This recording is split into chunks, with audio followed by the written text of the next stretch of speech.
Hi there, my name is Tracy. This is the 3-Wick Thesis candle channel, and today I have for you an episode from my Lighting the Way series, and we are talking about Bath & Body Works' A Toast to You scent that just came out recently in the 3-wick format.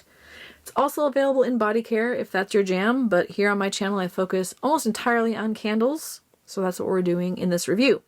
I did already do a first impression on this when I hauled this in one of my Saturday ritual haul videos. I do that every Saturday. I haul Bath & Body Works products.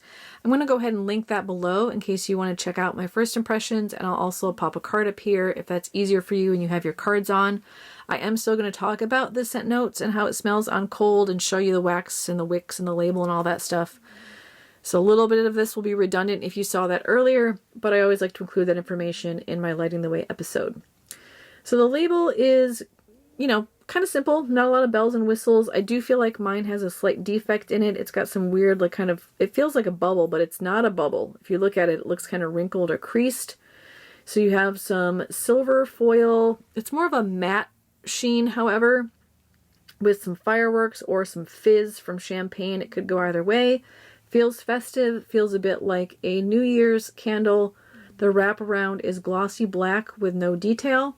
Stainless steel lid, white wax, and I believe these were thin, stiff, ropey wicks. That's what they look like, burnt. But since I've already tested this candle, can't say for sure.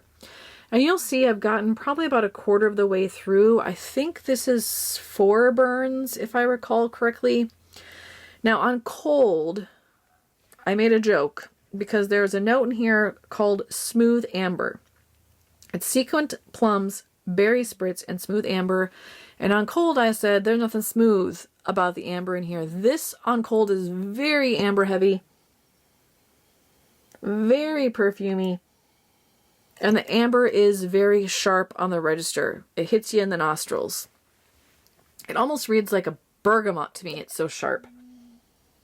By the way, Red is over here sleeping. He's snoring, so if you're picking that up, free cat ASMR today. The plum is in here. It is fruity. I don't feel like you have to search too hard for it, but it's definitely not the first thing you get. You get the amber first, then you get this nice juicy plum. The berry spritz is adding just a hint of like berry juiciness. I almost get like a raspberry energy or maybe a strawberry from it. And I do get what feels like something that's a bit effervescent. It reminds me similarly of something like champagne toast, how you get that kind of fizzy vibe from it. You get the same thing from this. Now on warm, I will say it does evolve. That amber note turns way down. I wouldn't say necessarily that you get more of the plum or more of the berry. Those kind of stay where they are, and the amber comes down to meet them. So it ends up being a lot more well balanced on warm. It does still read perfumey to me. It does still read like body care.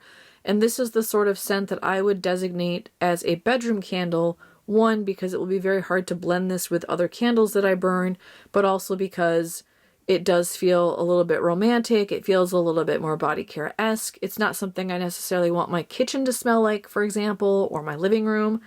So I will be using this in the bedroom, and I probably will be crocking it because the strength on this leaves a little bit to be desired.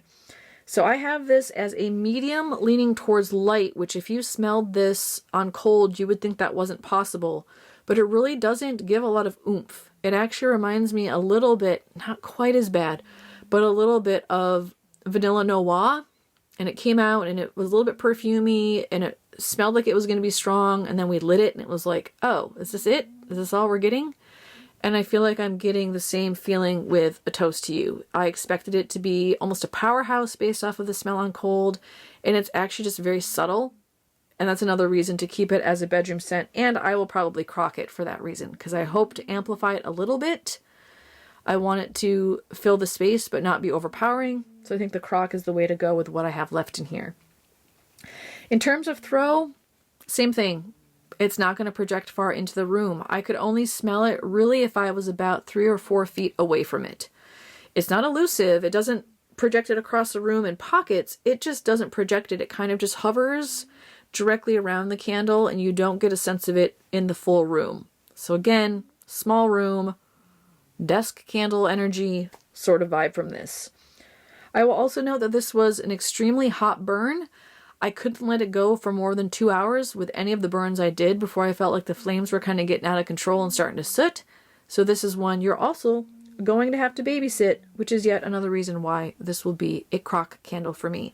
So I'm glad I tried it and experimented with it. I do not think this would be a repurchase for me. There are other amber scents and other bedroom scents that I prefer over this one. But if you want to give it a try, you like amber and you like plum, I would say check it out, but don't expect high performance from it. Let me know in the comments below if you have any questions or if you have burned this candle and have anything you'd like to add. That's always appreciated, even if it's different from what I've said here. If you like my Lighting the Way series, make sure you give me a thumbs up. If you want to see more of my reviews, make sure you're subscribed. And if you want to know right away, as soon as I post, make sure you hit the bell and turn on notifications. I will see you again in my next review. Until then, have a great rest of your day. Bye-bye.